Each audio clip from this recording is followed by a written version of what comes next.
to make sure that we are being mindful of everyone's time today, we're going to get started. So welcome to our Harm Reduction 101 webinar.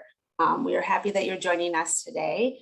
If you could continue in the chat to put where you're from, and then maybe how would you describe harm reduction as we kind of get started here. Next slide, please. So we are interested in knowing a little bit about why you're attending today's webinar. And so we are going to do a short poll. You'll see that in front of you right now. And whether you're joining for personal reasons, professional reasons, or both professional and personal reasons. We'll give you a minute or so to answer that question.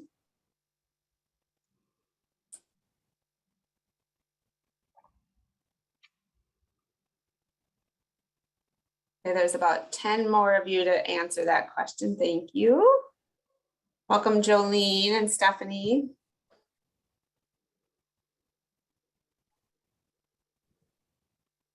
Okay, most of you have answered that question, and it's almost half for professional reasons and then half for both personal and professional reasons. So thank you for answering that.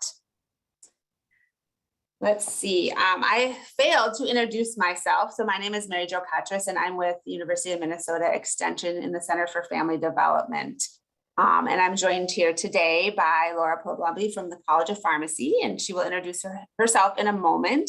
But I also wanted to share that we have Rick Meyer with us today as well.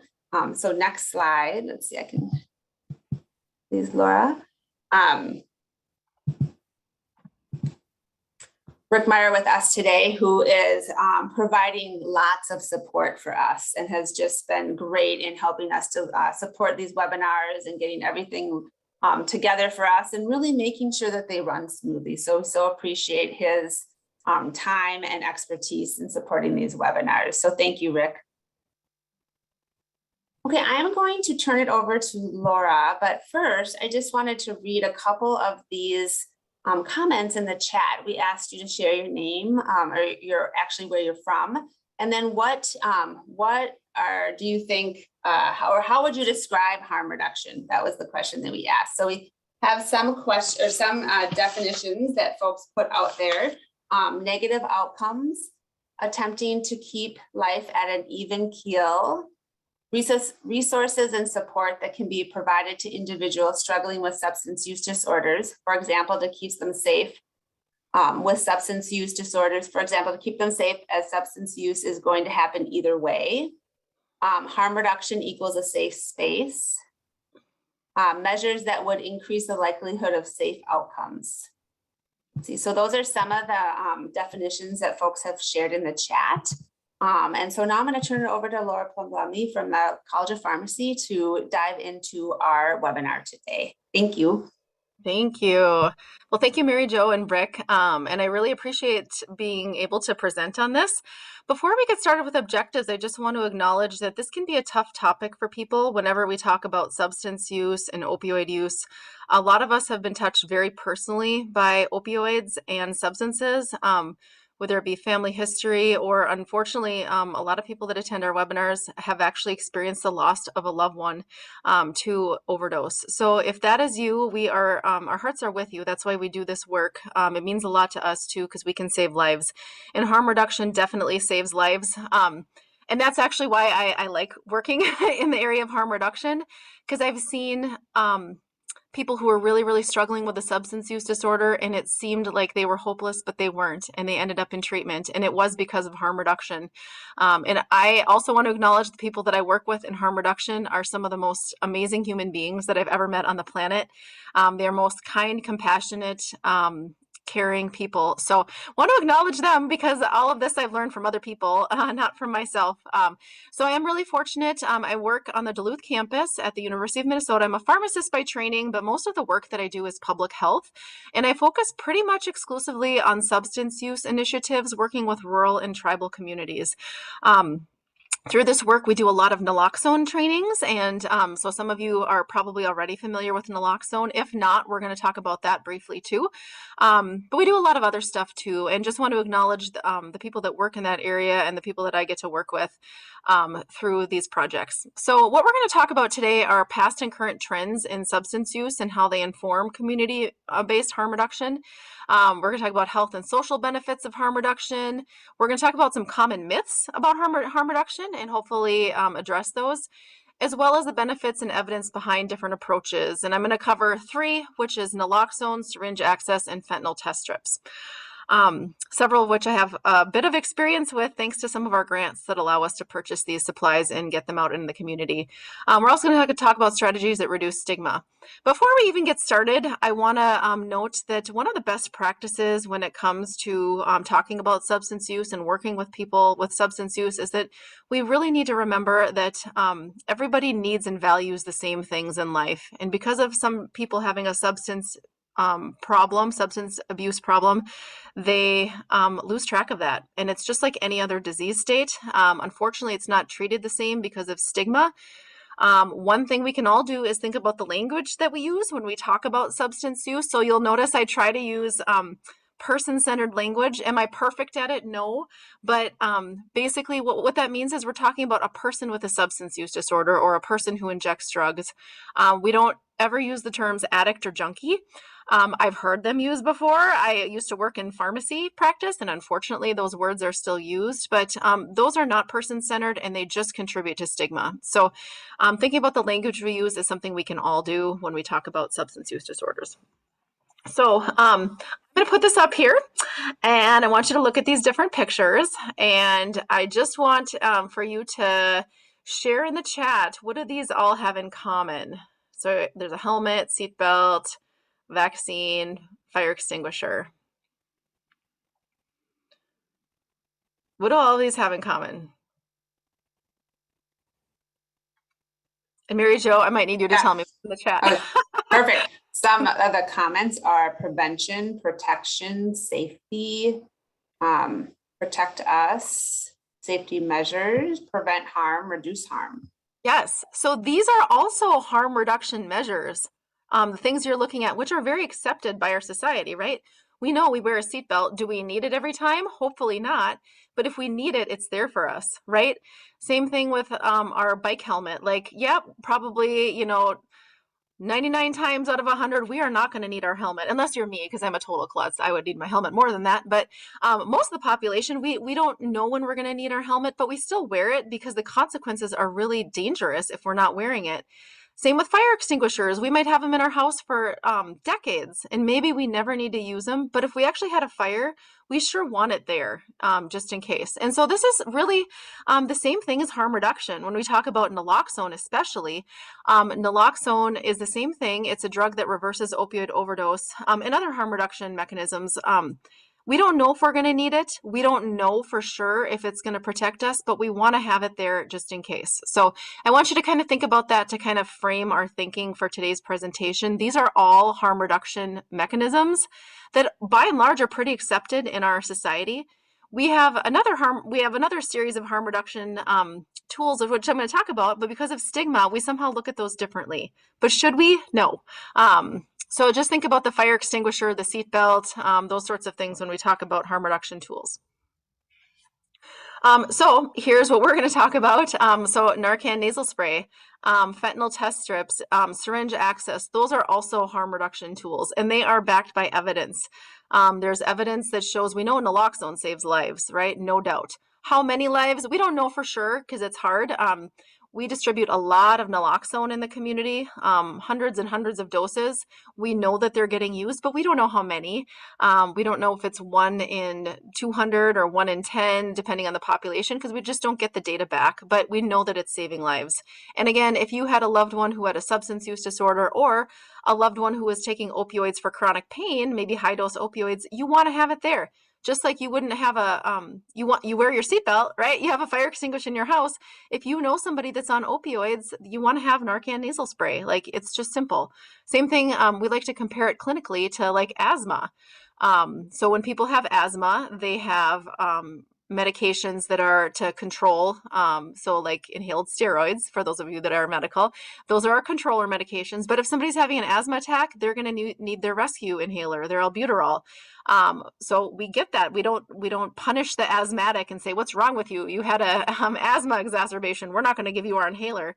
And yet that sometimes happens with Narcan within our healthcare provider community, especially where they feel like it's actually contributing to substance use, so they won't dispense it. So hopefully that doesn't apply to us, but I just want to draw some parallels to really frame our thinking when it comes to these harm reduction tools. So very simply, harm reduction, and some of you in your definitions got at this for sure. It is doing things that make it safer for people to participate in activities that may lead to harm, but are unrealistic to ban or eliminate. So I have a little ad that I copied from someone else's presentation, but I think it kind of got at the point. So this is actually a condom ad, but you know, this is more accepted now. Like, oh, we accept the use of condoms because we realize that, you know, especially with teens, like if they're deciding they're going to have sex, like we might as well provide something that makes it safer so we can reduce the negative outcomes, right? So again, thinking about harm reduction, can we realistically eliminate contacting other people? So we have vaccines for that.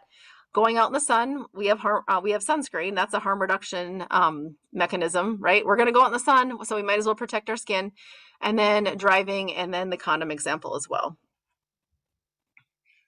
So here's another objective slide just to review what we're talking about today. So I'm going to actually have to move something on my screen here. Okay, so we have a figure here, national drug involved. I can't read this because of my... so these are deaths with underlying causes of unintentional drug poisoning. So you can see, unfortunately, these numbers are increasing. Does someone want to share with me in the chat, why did we see the numbers increasing from 2019, 2020 up? Because I can tell you the data for 2021 is even worse. What are some reasons why this opioid overdose rate continues to climb? Anyone want to guess? Thinking, William, you mean fentanyl? Mm-hmm. Yep. So one of the reasons that this increased is we've seen an increase in fentanyl. So fentanyl is a lab-made opioid that is actually quite easy to make, and unfortunately is laced in almost all of our drugs of abuse. So fentanyl is a very, very potent powder. And it's in drugs that people don't even know that they're getting an opioid. So people that are methamphetamine users or cocaine users who have absolutely no desire to consume an opioid are getting fentanyl laced in their drug supply, and they have no idea. So if they're not expecting fentanyl, they're not going to have naloxone, and that's part of the reason why we saw this increase. Anyone else want to? In the comments of Laura, the other comment is COVID, the pandemic, as well as a reason. Yep. So that is the other major driver too. So we're seeing substance use rates are increasing. So we have people who have never used substances that are now using substances because of COVID, all the stress and the isolation. We have people who maybe dabbled in using drugs before that are now using a lot more as a coping mechanism. And then we unfortunately have people that have been in long-term recovery for years. And now all of a sudden, because of the stresses of COVID and you know, like the social isolation is really difficult for people who maybe attend recovery communities and depend on their social network to stay sober. So for all of those reasons, we're seeing increased use of substances as well. Anything else that anyone wants to add before I move on? Those are the only things in the chat. Okay. So. Yep. All right. So, and again, we're looking at numbers, like we're looking at numbers here, but these are people, right? Like we can't lose track of that. These are like 91,000 people lost in 2020. Like all of these people are valuable. They're somebody's loved one. They love other people. They're moms and dads and uncles and aunts and grandparents. So it's really, really heartbreaking when you take a step back and think about all of these lives. So this is an older stat, but 70% of the nearly 71,000 drug overdoses in 2019, for example, involved an opioid. And like I said, the part of that's because of the rise of fentanyl. So the first wave in prescription and opioid deaths were from prescriptions, and that was in 1999. Unfortunately, a lot of people are not aware of what's happened since then. And so they still think that it's prescription opioids that are killing people, and that's really not the case. So that was the first wave. we had a lot of people prescribing opioids for a lot of things. We didn't realize how likely they were for somebody to become dependent on them. And then we started cutting back on our prescribing because we realized, oh my goodness, like people are getting addicted. They're getting physically dependent on these opioids. So let's cut back on our prescribing. Well, unfortunately, if you've been on an opioid for a long period of time, and maybe even for a short period of time, you can become physically dependent on that opioid. Your body is dependent on it. You get very, very ill and experience a very, very harsh withdrawal if you take that opioid away. And so what happened then is if people got cut off from their prescriptions, their body was still dependent on the opioid.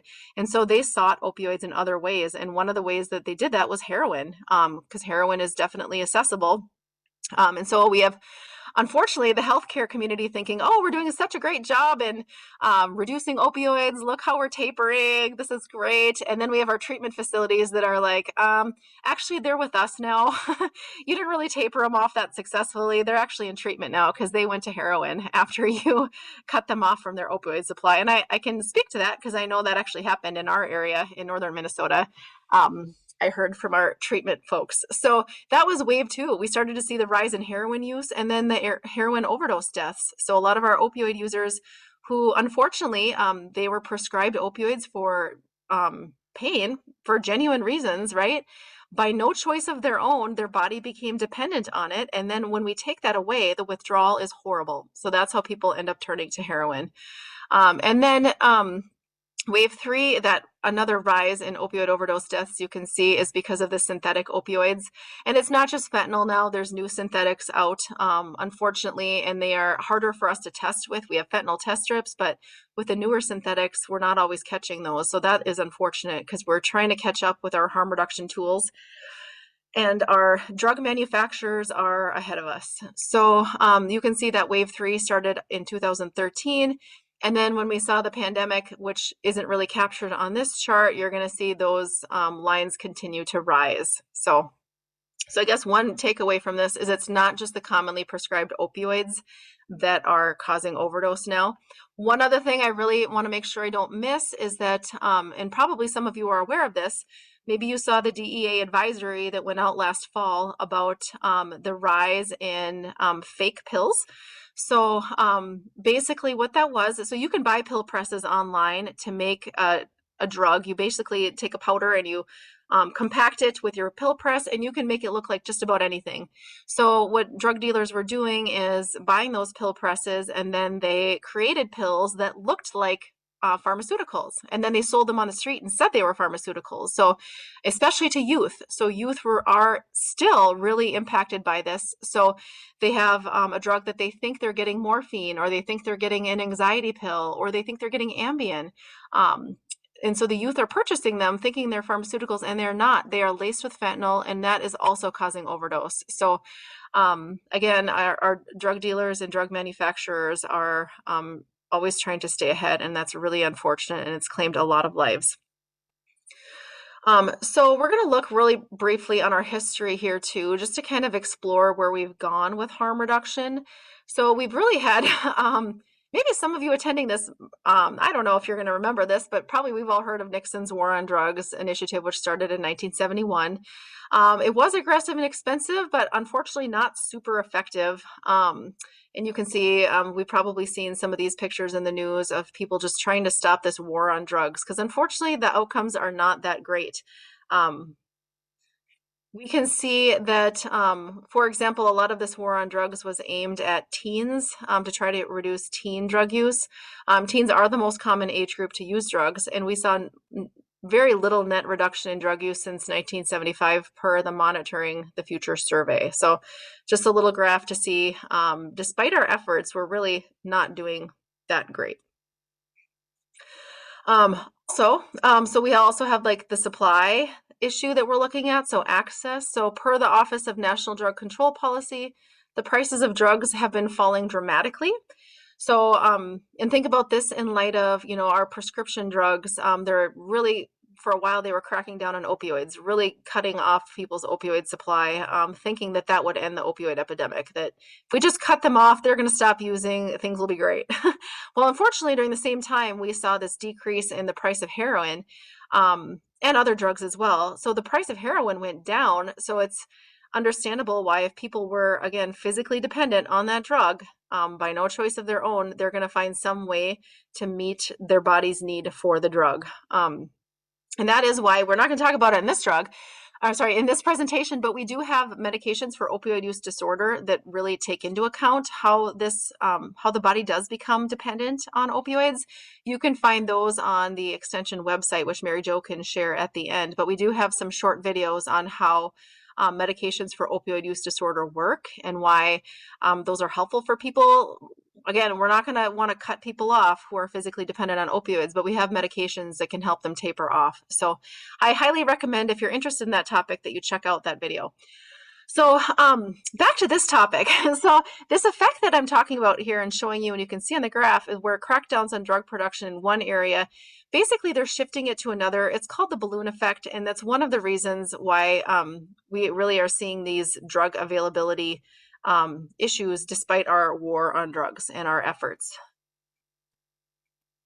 So, and again, just a little bit more, background too. I did talk about like comparing substance use disorder to asthma. And I do this because of the stigma. Like I said, stigma is a huge issue when it comes to substance use. So we know that about 80% of people with a substance use disorder will never receive treatment for it. That is crazy.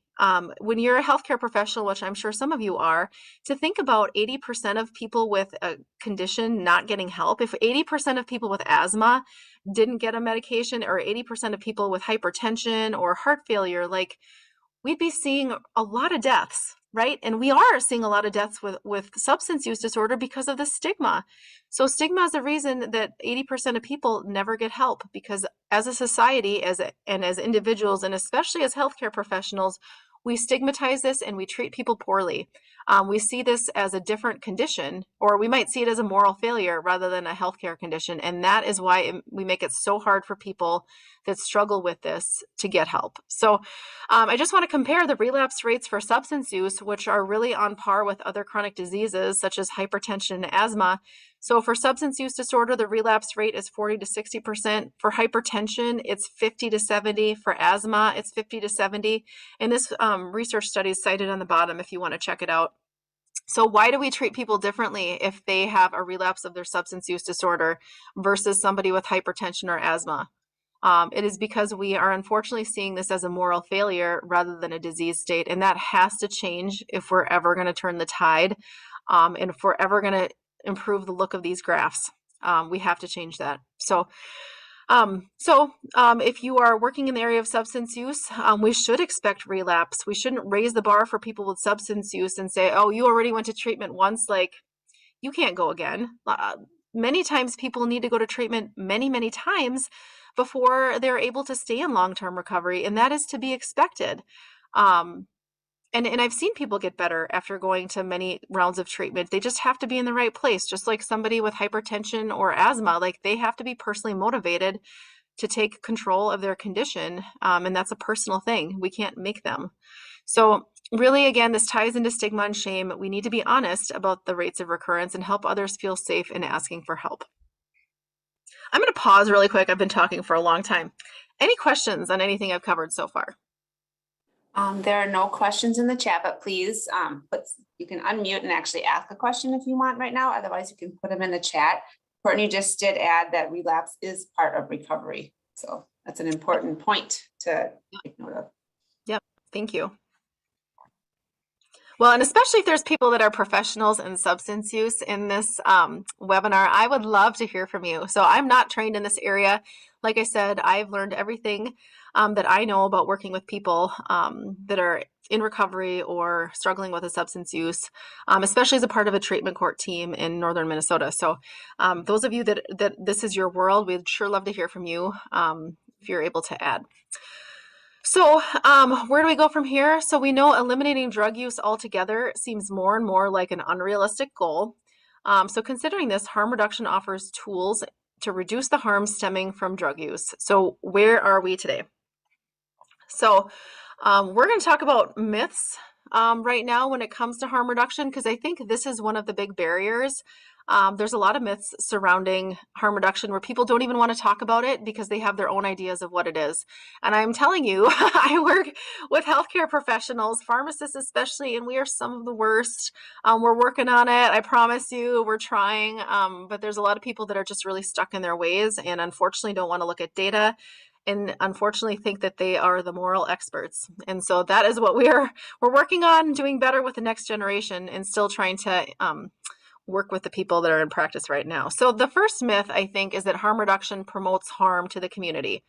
So in fact, that's false, of course. So harm reduction programs are shown to be a cost-effective way to slow rates of HIV and other communicable diseases like hepatitis C, or other hepatitis, honestly. And unfortunately, I can tell you in northeastern Minnesota, we have a huge problem right now with hepatitis and HIV. And a lot of this is because people are, our harm reduction agencies are awesome. They are amazing. But a lot of times people just don't want to go there because of stigma. And our pharmacists, unfortunately, are not embracing their public health role in selling syringes. And so that's unfortunate because that is contributing to this crisis. So that is definitely a myth. And actually, we know that harm reduction programs facilitate connection to social programs and support for people who use drugs. And they are actually more likely to enter treatment for their drug problem. So that is pretty cool. And like I said, the people that I work with in harm reduction are some of the most compassionate, empathetic people that you will ever meet. Here's another myth that harm reduction only enables and increases drug use. This one's really common within the healthcare professional community, especially pharmacists. They feel like if they sell new syringes or naloxone, that they are enabling and contributing to the problem. But in fact, they've looked and there is no connection between harm reduction and increased drug use. In fact, some studies say the opposite. There's a whole bunch of studies and they're just basically mixed. People are going to do what they're going to do. Some of them decrease their use. If they're given like naloxone, for example, some increase, but we know in people that interact with harm reduction agencies have better outcomes. So since harm reduction groups typically offer used syringe disposal and hand out medical sharps, their presence actually is correlated with fewer discarded syringes in public spaces. So the community is safer because of these programs. Laura, really quick, there's a comment in the chat that Yeah. says, I have clients who struggle with SUDs who say relapse is part of recovery. When saying relapse is part of a recovery is an excuse. How could I go about changing their way of thinking around that? Oh, that's a really deep question. I think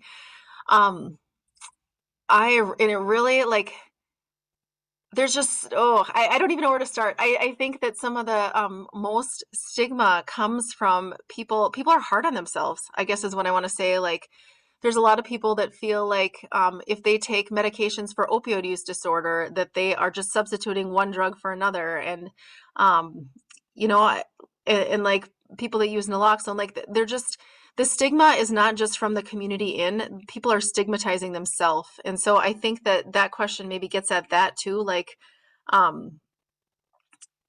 that everybody's recovery path is different, I guess. And that's what, and I don't know, I don't see any of my recovery partners in our meeting, but I think that's a message that they share is everybody's path is different. There's no right or wrong path. And sometimes people, and just like there's different ways to support recovery. So like for some people, like the abstinence only approach is the approach that works for them, but for other people that just doesn't work.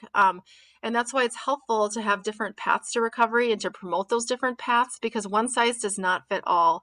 And I think just the positive trajectory towards recovery is what's important. And so so the recovery organization that I work with most closely is Recovery Alliance Duluth, RAD, and Beth Elstead is ahead of that. And she's just this wonderful source of wisdom. And so, but I think that's what she would say is like, everyone has a different path. You know, we embrace the different paths. One size doesn't fit all. And we just need to support people wherever they're at and meet them where they're at. And understand that it's difficult. All of us like to compare ourselves to other people. And so yeah. So I can actually put Beth's contact information in the in the chat, and I think that's where peer recovery support comes in. I think a lot of these newer peer recovery support folks are they've been down that path before, and they are familiar with the different ways to get there. And I think in some areas I feel like There's just one path in the community, and if you don't take that path, and usually it's the abstinence only path, then you are seen as not as serious in your recovery. But then when you go to other communities, there's other recovery paths. So it might be just exploring recovery paths. And unfortunately, sometimes, I've heard of people traveling from the Iron Range up to Duluth for like up to an hour to get to the recovery group that works for them. So I think finding some of those recovery programs are now available online. So that's one of the benefits of COVID. I think we shifted a lot of the things that were only in person are now online. So that might be something for people to think about, is finding a recovery group that really fits with them, and then seeing if there's online ways to meet with people if traveling isn't possible. So not a super great answer from somebody who's not an expert, but I know that's what my partners would say. Anything else in the chat, or anyone from the webinar want to answer that question? I think that was a great answer, Laura. And I put Beth's, I put the Recovery Alliance Duluth website in there and Beth's name. And so I think you're right, not one size fits all, right? And that we need to meet people where they're at. And I think others, hopefully on this webinar, right, would agree with that, it's a journey. And I think that's a great way to explain that. So if others have thoughts, please put them in the chat and we'll continue that conversation there. But that's my 2 cents at least. Yeah. Yep. Thank you. So we're going to talk a little bit about each of these tools. And so we do have, so naloxone, we're going to talk really briefly about it. If you want to learn more about naloxone, we have videos online as well that Mary Jo can put in the chat too. So if you want a more detailed training on naloxone, we already have that available. And we also can do trainings. My contact information is in here. If you have like a workplace training that you want to set up, we do those often, and then we record them for the workplace. So naloxone, how it works. So naloxone is the same thing as Narcan. We use those interchangeably. So naloxone is a generic name for Narcan. It's a high affinity mu receptor antagonist. So what does that actually mean? It means that it looks like an opioid in the body, but doesn't do the same things. So when somebody consumes too many opioids for their system to handle, what happens is the opioid turns off the body's desire to breathe. Basically, to sum it up.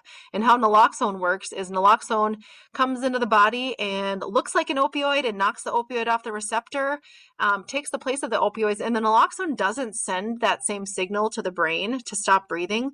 So the person's desire to breathe comes back, and that's how it works. It saves the person from the breathing emergency that causes death. What's cool about naloxone, and this is, I love it because I'm a pharmacist and I see almost every drug has side effects. Naloxone is like the safest drug because it doesn't do anything in the body other than sit on this receptor. It's pretty amazing. So because of that, if we give somebody naloxone and they're not having an opioid overdose, we don't have to worry about harming them because it doesn't do anything. So, and so this is an important component for our trainings because rightfully so, people are nervous. They don't want to just give somebody a drug unless that person actually needs it. But if we're wrong and somebody looks like they're overdosing and we give them naloxone, we're not going to harm them. So, what we would be using naloxone if we found somebody who was unresponsive and not breathing normally. And again, if you want to learn more about this, I would love it if you would watch our training video or set up a training. So these are the different products on the market. There's the branded Narcan nasal spray. And that is, I always have them with me because I do these trainings all the time. Looks like this. 2 of these little devices come in a box. This is approved for people of all ages. Super easy. Just gets sprayed into the nose, and then we wait 2 to 3 minutes and then spray into the other nostril if the person looks like they are their breathing isn't picking up. We have the injectable generic, and that usually comes in a light-proof bag like this. We do a lot of trainings for that because we can actually purchase a lot more of it with the same amount of money. So when we can purchase the injectable generic, we do because we can get a lot more lives saved. We also have the injectable generic given intranasally, and this one is also used in practice. So really briefly, naloxone access. So there's harm reduction agencies across Minnesota, including the Rural AIDS Action Network, Harm Reduction Sisters, Steve Rumler Hope Network. And then we also have naloxone through some of our grants. So the University of Minnesota. So naloxone can be purchased from pharmacists. So you can go into a pharmacy, and almost all pharmacies have this protocol in place now, and you can ask to purchase naloxone, and it can be billed to your insurance. And this is done per protocol. So the pharmacist undergoes a training, and they basically make sure that the person who's taking the naloxone is trained in it. And so you can go into the pharmacy and get naloxone through this route, and really just depends on what your copay is. So it might be like $10 or $20. If you were to pay cash for the branded Narcan, because it's the Narcan nasal spray, it would probably be over $100. So that's why getting it through your insurance would be a better option. Or, like I said, working through a harm reduction agencies. So Steve Rumbler Hope Network is based in the Twin Cities, and they have other locations to pick up naloxone throughout the state. And then we have the Rural AIDS Action Network and Harm Reduction Sisters. We have a Good Samaritan law to protect people because a lot of times, like I said, people are nervous about giving somebody a drug. They don't want them to be, to have a adverse drug reaction from it. So we have Good Samaritan laws so people feel protected. Again, the potential harm for naloxone is so low, but we still have these laws so people feel safe. So there's the one for people seeking medical assistance and immunity from persecution. So this is that if somebody calls the police or calls 911 and they are actually using drugs or have drug paraphernalia, they cannot be picked up and brought in for drug use. They are immune from that. It's called the Good Samaritan law. If they have a warrant out for their arrest, it could be different, but otherwise is in place for that. Then we also have a healthcare provider arm of that law as well. So healthcare professionals who are trained can use naloxone in the line of work. There are some myths and misconceptions about naloxone specifically. I'll just address these really quickly. And again, this is in more detail in the training, but there is the myth that naloxone is a controlled substance. It is definitely not. That's why it's available over the counter. I think people think this because it is, it works in the same way as an opioid, so they assume that it probably is also controlled, but it is not. There's also the myth that somebody's going to automatically be aggressive after you give them naloxone. This is also a myth. They will go into a precipitated withdrawal, which is very unpleasant, but they won't automatically be aggressive. Sometimes the aggressive behavior is due to people doing what's called speedball. So they take an upper and a downer at the same time. So cocaine and heroin, or methamphetamine and heroin. So the cocaine and methamphetamine are stimulants, the heroin's a downer. If they have an overdose and you take away the heroin because of naloxone, you're going to see the effects of unmasked methamphetamine or unmasked cocaine. There's also the myth of harm related to administration, which we talked about, and also the enabled use. Again, we talked about that early too. So, and liability, we discussed that. So really, again, there's just a lot of myths, people thinking things that aren't evidence-based, especially healthcare professionals, and we really need to work to address this. I'm going to talk briefly about syringe access programs too. So these are also called needle exchanges or syringe exchanges. So RAN is another example of Rural AIDS Action Network. So they take in used syringes and dispose of them. They also dispense new syringes and as well as sharps containers. They do HIV and HCV testing. They hand out naloxone and fentanyl test strips, and also connect people to treatment and recovery, and sometimes are able to provide medical screenings and help with wounds. So these programs are so helpful for people, and they provide a safe and non-judgmental environment. They can be really tough. A lot of times people that have a substance use disorder, they're injecting drugs, it's a tough life. Like they might be homeless, they might have unstable housing, they have a lot of stigma directed at them, and so this is a safe place for them to get care. There are a lot of benefits for syringe access program per the CDC. They even back syringe access programs, which is great. There's a great new article on that too for actually overdose prevention facilities. But we know that syringe access programs save lives, are associated with a 50% decline in HIV transmission, are more likely when people go and use a syringe access program, they're 3 times more likely to stop injecting drugs. In addition, there's benefits for law enforcement with a lot less needles out in the community and a decrease in crime as well. There's other research studies besides those that are provided by the CDC where we know that they are reducing rates of HIV and hepatitis C. People who inject drugs and use these facilities are 5 times more likely to enter treatment than those who don't, and they also reduce healthcare costs. Another tool is fentanyl test strips, and this is something we have a little more experience with now.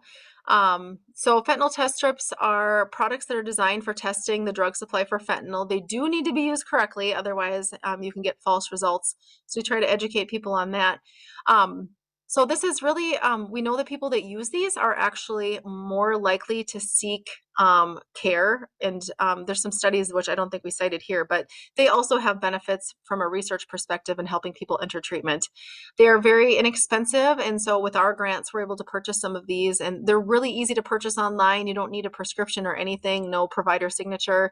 And this is something that should be sold in pharmacies, in my opinion. But right now you can get them from harm reduction agencies and people that have grant funding. Most of the major grant funders now have allowed funds to be purchased for fentanyl test strips.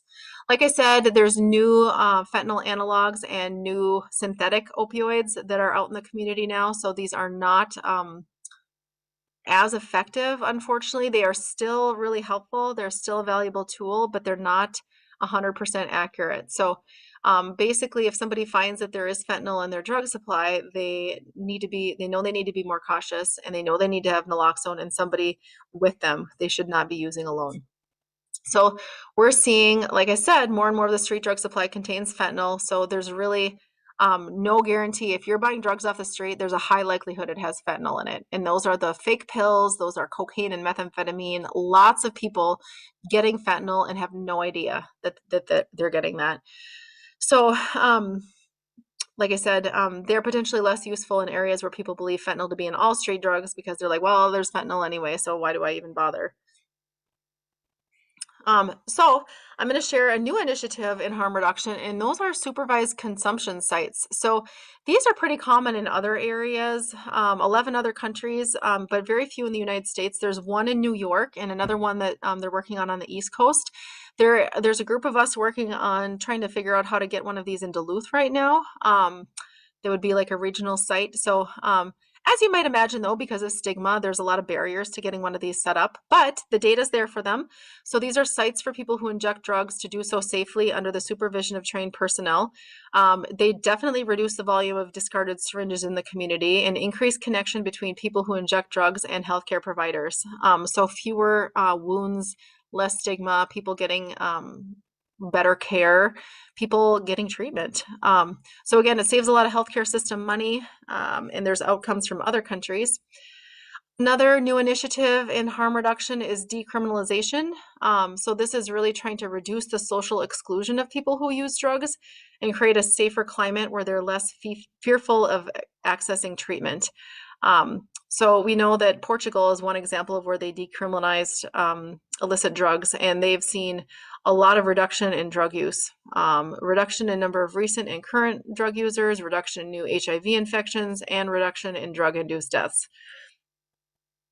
So decriminalization versus legalization. So decriminalization, I'm really struggling with that word today.